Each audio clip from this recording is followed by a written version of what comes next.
జగన్ అంటే నమ్మకం, చంద్రబాబు అంటే మోసం. ఉమ్మడి విశాఖ జిల్లాల జెడ్పీ చైర్పర్సన్ జల్లిపల్లి సుభద్ర. జగన్ అంటే నమ్మకం, చంద్రబాబు అంటే మోసం. ఉమ్మడి విశాఖ జిల్లాల జెడ్పీ చైర్పర్సన్ జల్లిపల్లి సుభద్ర. జగన్ అంటే నమ్మకం, చంద్రబాబు అంటే మోసం అనే పుస్తకాన్ని ఉమ్మడి విశాఖ జిల్లా చైర్పర్సన్ జల్లిపల్లి సుభద్ర మంగళవారం ఆవిష్కరించారు. అల్లూరి జిల్లా ముంచంగిపుట్టు మండల కేంద్రంలో గల పార్టీ కార్యాలయంలో వైసీపీ నాయకులు, కార్యకర్తలు, అభిమానులతో కూటమి ప్రభుత్వంలో 5 కోట్ల మంది రాష్ట్ర ప్రజలకు వెన్నుపోటు అనే కార్యక్రమాన్ని వైసీపీ ముంచంగిపుట్టు మండల అధ్యక్షుడు పాంగి పద్మారావు అధ్యక్షతన విస్తృత స్థాయి సమావేశం జరిగాయి. ఈ సమావేశంలో ముఖ్య అతిథిగా పాల్గొన్న ఉమ్మడి విశాఖ జిల్లా పరిషత్ చైర్పర్సన్ మాట్లాడుతూ జగన్ అంటే ఓ నమ్మకమని, చంద్రబాబు అంటే మోసమన్నారు.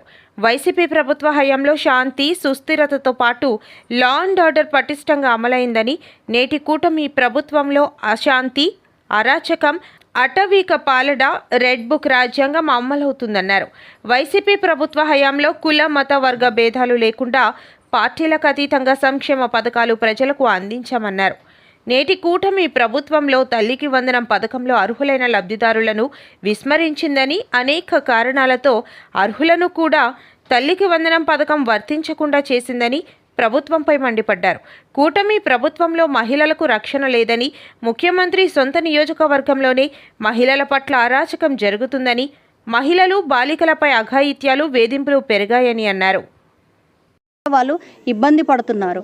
ఒక ఇంట్లో సుమారుగా ఒక 20 కేజీలు బియ్యం రావాలంటే వాళ్ళు 20 కిలోమీటర్లు నడిచే పరిస్థితి ఈరోజు వస్తుంది. మరి ఇదేనా మీ విజనరీ నాయకత్వం? ఇదేనా మీ విజనరీ పాలన అని మేము ఈరోజు అడుగుతూ ఉన్నాం. ఈరోజు అడుగున కూడా కిరాతకంగా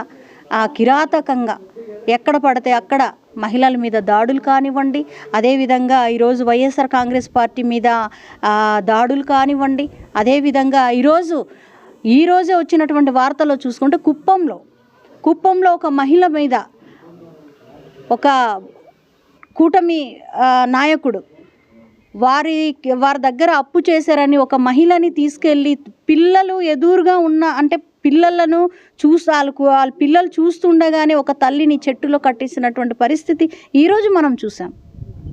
అది ఎక్కడో కాదు, చంద్రబాబు నాయుడు గారి యొక్క సొంత కాన్స్టిట్యున్సీలో. మరి ఇవి కనిపించట్లేదా అని మేము అడుగుతున్నాము. రాష్ట్ర వ్యాప్తంగా జరుగుతున్నటువంటి అన్యాయాలు, అక్రమాలు, రెడ్ బుక్ రాజ్యాంగాన్ని ఈరోజు ప్రదర్శిస్తున్నారే తప్ప ఏమీ లేదనేది కూడా ఈరోజు ప్రజలందరికీ తెలుసు.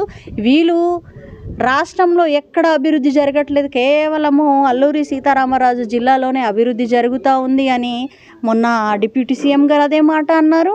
అదేవిధంగా గిరిజన సంక్షేమ మంత్రి గారు కూడా అదే మాట అన్నారు. మరి రాష్ట్ర వ్యాప్తంగా జరగని అభివృద్ధి కేవలము ఇక్కడ ఏసర్ జిల్లాలో జరుగుతుంది అంటే దానికి ఏంటి అర్థం?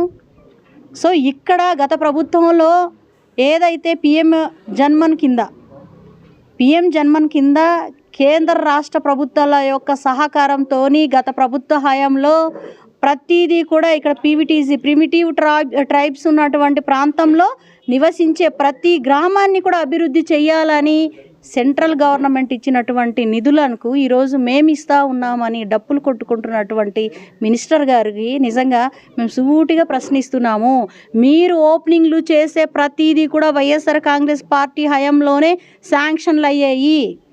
అదేవిధంగా ఇప్పుడు మీరు ప్రతి శంకుస్థాపన చేసేది కూడా గత ప్రభుత్వ హయాంలోనే శాంక్షన్ అయిపోయినవి. సో అది కేవలం ఎలక్షన్ కోడ్ రావడం వల్ల అది పూర్తి చేయలేదు. మీరు ఇప్పుడు వచ్చి కోట్లు ఈరోజు వైఎస్ఆర్ జిల్లాలోనే మేము ఈరోజు ఇస్తున్నాము, అల్లూరి సీతారామరాజు వాళ్ళకే బాగా చూస్తున్నాము, మాకు ఓట్లు వేయలేదు కానీ మేము బాగా చూస్తున్నామంటే ప్రజలు నమ్మడానికి ఎవరు సిద్ధంగా లేరు. మీరు చేస్తున్నటువంటి అరాచక పాలనను ఈరోజు ప్రతి ఇంటికి, ప్రతి గడపకు కూడా మేము తీసుకెళ్తా ఉన్నామని కూడా తెలియజేసుకుంటూ ఈరోజు జరిగినటువంటి ఏదైతే బ్రోచర్లు ఉన్నాయో కూటమి ప్రభుత్వం ఏడాది కాలంలో చేసినటువంటి వెన్నుపోటు కార్యక్రమం ఈరోజు చూస్తూ ఉంటే ప్రతి కళ్ళల్లో కూడా ఆవేదన కనిపిస్తున్నాయి. ఎందుకంటే వీళ్ళకి కొత్తగా సృష్టించి ఏమైనా ప్రజలకి మేలు చేసే రకమైతే కాదు. పోనీ జగనన్న గత ప్రభుత్వంలో చేసిన దాన్ని కాపీ కొట్టి దాన్ని పూర్తి స్థాయిలో అందించలేనటువంటి పరిస్థితి ఈరోజు చూస్తూ ఉన్నాం. దీపం అన్నారు, దీపం పథకం అన్నారు, తల్లికి వందనం అన్నారు, తర్వాత సుఖీభవ అన్నారు. అవన్నీ ఎక్కడికి వెళ్ళిపోయింది? అన్నదాత సుఖీభావ అన్నారు. తర్వాత స్త్రీలందరికీ కూడా శ్రీనిధి ద్వారా ఇంత నిరుద్యోగ వృత్తులు అందిస్తామన్నారు. స్త్రీలకు ప్రతి ఏటా 1500 నెలకి ఇస్తామన్నారు. ఇవన్నీ కూడా గాలిలో ఎగిరిపోయినట్టు పరిస్థితి ఈరోజు చూస్తూ ఉన్నాం.